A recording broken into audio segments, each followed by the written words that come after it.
میں چوتھی جماعت میں تھا تو ہمارے گاؤں میں اسکول نہیں ہوتا تھا. میرا چھوٹا سا گاؤں ہے جس میں صرف میرا ننیال ددیال کے گھر ہیں. ایک بڑا گاؤں 1 میل کے فاصلے پہ ہوتا تھا, تو ہم لوگ 1 میل کا سفر پیدل طے کر کے گرمیوں سردیوں میں اسکول جایا کرتے تھے.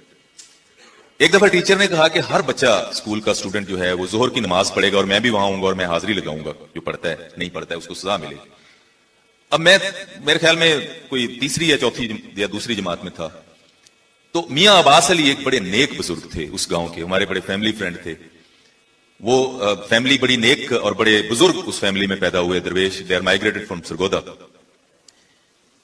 تو میاں عباس علی کوئی 90 سال کی عمر تھی, ایسے کمر جھکی ہوئی. تو وہ جب ہم لوگ نماز پڑھتے تھے, ہم سجدے میں جاتے تھے, تو میاں عباس علی کو بچوں کو سجدہ کرتے ہوئے دیکھ کے شاید پیار آتا تھا.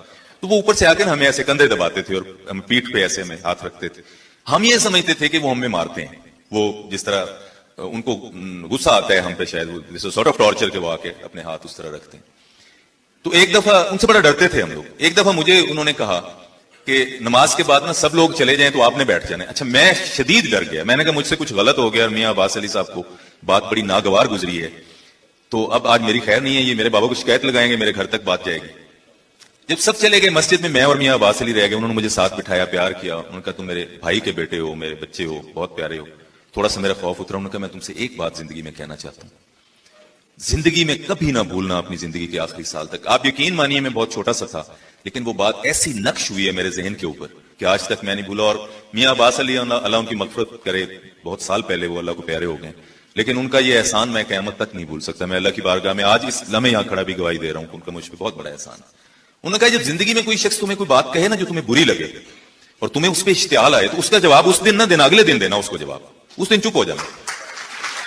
اچھا, بات نہیں مجھے سمجھ آئی, میں بہت چھوٹا تھا, دوسری تیسری کا اسٹوڈنٹ تھا, لیکن بات میرے ذہن میں رہ گئی. جب میں تھوڑا شعور کی منزلوں میں پہنچا, مجھے بات ساتھ ساتھ میرے چلتی رہی, مجھے یاد رہی. آج بھی جس طرح یاد ہے اس وقت اسی طرح, کبھی نہیں زندگی میں بھولا.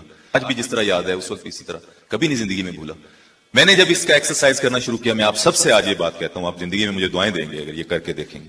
جب کوئی آپ کو بات بری لگے, غصہ آئے, اشتعال آئے دوسرے کی, تو کہنا میں اس کا جواب کر دوں گا. میں نے جب یہ کر کے دیکھا, آپ یقین مانیے, تو اگلے دن میں اس نتیجے پہ ہوتا تھا کہ بات ہی ایبسرڈ ہے, یہ تو قابل جواب ہے ہی نہیں, اس کو جواب کیا دینا, یہ تو ایبسرڈ بات ہے, فضول بات ہے. یہ وہ لمحہ, اصل میں وہ لمحہ گزارنا تھا. آج سائیکیٹری یہ کہتی ہے, سائیکالوجی یہ کہتی ہے کہ آپ کے جسم میں غصے کا جو ہارمون پیدا ہوتا ہے, جو کیمیکل پیدا ہوتا ہے, وہ 12 منٹ تک افیکٹو رہتا ہے. اگر آپ وہ 12 منٹ گزار لیں تو 12 منٹ بعد اس کا اثر زائل ہو جاتا ہے, آپ غصے سے باہر نکل آتے ہیں. بہت شکریہ, سلامت رہیے, اللہ آپ کو خوشنما